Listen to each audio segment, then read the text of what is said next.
ನೀವೆಲ್ಲಾದ್ರೂ ಲಿಂಗದ ರೂಪದಲ್ಲಿ ಶ್ರೀ ರಂಗನಾಥ ಸ್ವಾಮಿಯನ್ನು ಪೂಜೆ ಮಾಡೋ ದೇವಸ್ಥಾನದ ಬಗ್ಗೆ ಕೇಳಿದ್ದೀರಾ? ಹೌದು, ನೀವು ಕೇಳ್ತಿರೋದು ನಿಜಾನೇ. ಈ ದೇವಸ್ಥಾನ ಎಲ್ಲಿ ಲೊಕೇಟ್ ಆಗಿದೆ ಅಂದ್ರೆ ಹಾಸನದಿಂದ ಒಂದು 23 ಕಿಲೋಮೀಟರ್ ದೂರ ಇರೋ ಮಾವಿನಕೆರೆ ಅನ್ನೋ ಗ್ರಾಮದಲ್ಲಿ ಈ ಮಾವಿನಕೆರೆ ಶ್ರೀ ರಂಗನಾಥ ಸ್ವಾಮಿ ದೇವಸ್ಥಾನ ಲೊಕೇಟ್ ಆಗಿದೆ.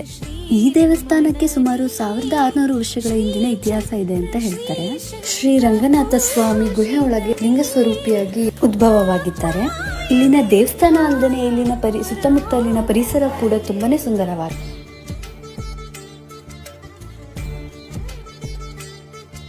ಹಾಗೆ ಈ ದೇವಸ್ಥಾನ ಪ್ರಸಿದ್ಧ ಆಗಲು ಅದರ ಹಿಂದೆ ಒಂದು ಕಥೆ ಇದೆ ಅಂತ ಹೇಳ್ತಾರೆ. ಅದೇನಂದ್ರೆ, ಹಿಂದೆ ಈ ಕಾಡಿಗೆ ಮೇಯಕ್ ಬರ್ತಿದ್ದಂತ ಹಸು ಇದು ಸ್ವಯಂ ಪ್ರೇರಿತವಾಗಿ ಈ ಗುಹೆಗೆ ಬಂದ್ಬಿಟ್ಟು ಕ್ಷೀರದಾರನ ಮಾಡೋಗ್ತಿತ್ತಂತೆ. ಅವಾಗ ಆ ಹಸುವಿನ ಮಾಲೀಕ ಆ ಹಸು ಯಾಕೆ ಹಾಲು ಕೊಡ್ತಿಲ್ಲ ಅಂತ ಅನ್ಕೊಂಡು ಅದನ್ನ ಹಿಂಬಾಲಿಸ್ಕೊಂಡು ಹೋದಾಗ ಅವನಿಗೆ ಗೊತ್ತಾಗುತ್ತೆ ಆ ಹಸು ಈ ಗುಹೆ ಹತ್ರ ಬಂದ್ಬಿಟ್ಟು ಆ ಕ್ಷೀರದಾರ ಮಾಡೋದನ್ನ